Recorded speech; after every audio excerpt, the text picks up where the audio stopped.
இன்றைக்கி சபரிமலைக்கு மாலை போட போகிறாங்க என் ஹஸ்பண்டு. இது வந்து 3வது வருஷம். இந்த வருஷம் பாப்பாவையும் சேர்த்து கூட்டு போகிறேன் அப்படின்னு சொன்னாங்க மாலை போட்டு.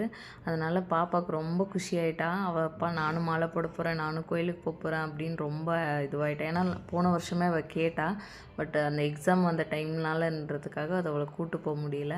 அதனால் இந்த வாட்டி ரொம்ப ஹாப்பி ஆகிட்டான். அப்புறம் வாசக்கெல்லாம் தண்ணி தெளித்து விட்டு பொட்டெல்லாம் வச்சுட்டு அவளை எழுப்பினேன். எழுந்திரிச்சிட்டா உடனே. பட் என் பையன் தான் எந்திரிக்கவே இல்லை. ஏன்னா பெங்களூரில் அந்த அளவுக்கு குளிர் இருக்குது. நம்மளாலே சில டைம் எந்திரிக்க முடிய மாட்டேங்குது.